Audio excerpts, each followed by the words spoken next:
Welcome back. Outside the last week of May, few would argue that this is the most anticipated week of high school track and field in the Dakotas every year. It is Howard Wood Dakota Relays Week, and we've got it covered to the fullest with our resident track expert and Dakota Relays board member, Alex Heinert. So first off, Alex, what makes this event so special for so many people?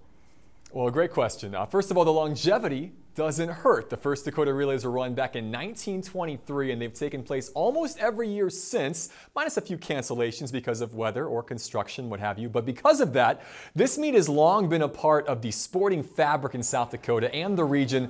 It's also a big event, too. Over 3,000 prep and college athletes competing annually, and it's a prestigious event that draws the best competitors from the Dakotas, as well as some of the top kids from Minnesota, Iowa, Manitoba, etc. on a regular basis. Simply put, outside of the Drake Relays, this is the best track meet in the Midwest, and if you are a sports fan, you shouldn't miss it.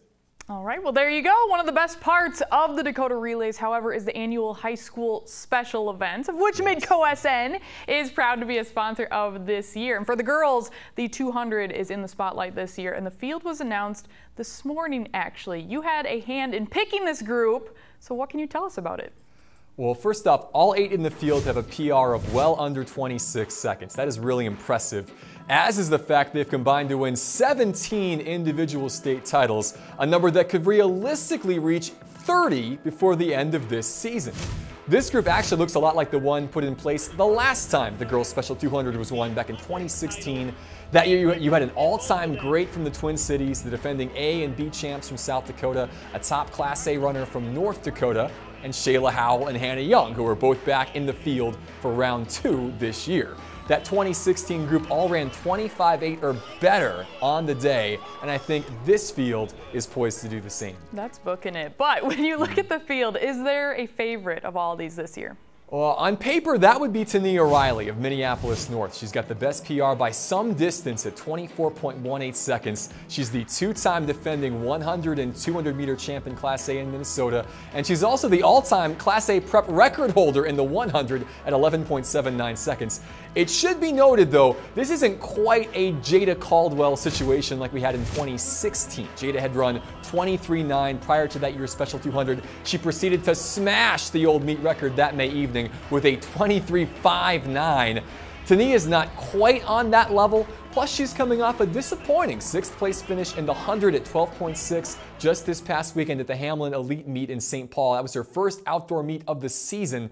I don't want to read too much into that, but it's clear that Tania may be not quite at her best just yet because of a lack of opportunity on the track, and that might leave the door open for somebody else in this field to take advantage. Good to know. Who are those top candidates to challenge Riley for the title, do you think? I think it starts with Rose Gay from Fargo Davies and Hannah Young from Rapid City Central. Rose is coming off her best meet of the spring this past weekend at the Charlie Denton Relays, where she won the 1, the 2, and the 4 against most of her top rivals from North Dakota. She's our current platinum leader in the 200.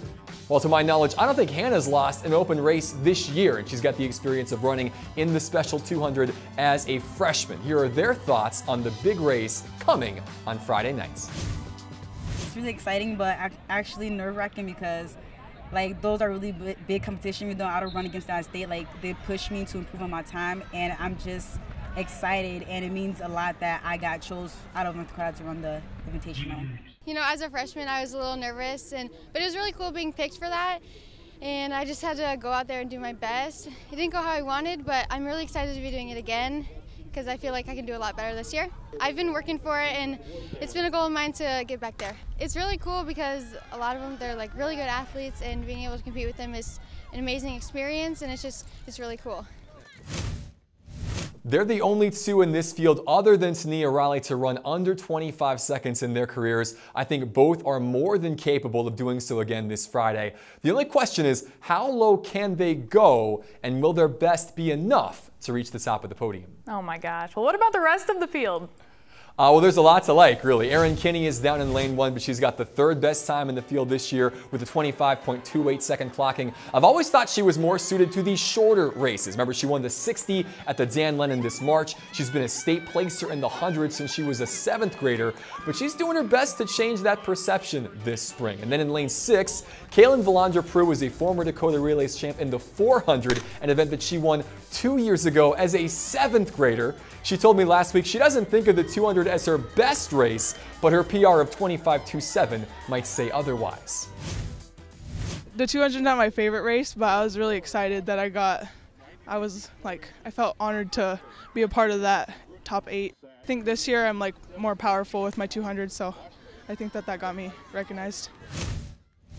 Kaylin's the Class A state meet record holder in the 400. She won that event last May in 56.52, but she's been beaten in the 200 head-to-head this spring by a couple of other members of this field, including twice by Rapid City Stevens' Kaya Watson. Now, like Kaylin, Kaya is an all-state basketball player and an underclassman, and she's coming off a strong freshman year last year that saw her take 3rd in AA in the 100 and 4th in the 200.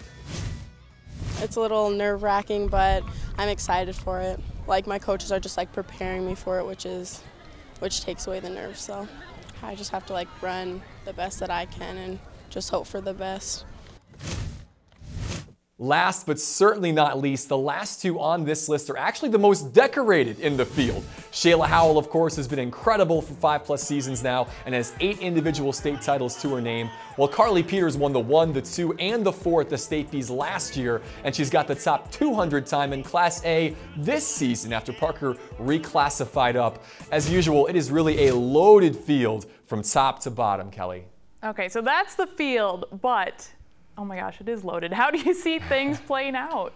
Again, that's a great question. First, we can say the weather conditions should not affect this race. Knock on wood, but the forecast says 70s and sunny for Sioux Falls on Friday, and the wind should not be a factor. If that's the case, then this will almost certainly be the best environment each of these girls have had to run in this spring. Now, with that in mind, I think we get half the field in the 25s, and I think the other half are going to hit the 24s, which would be a pretty outrageous number.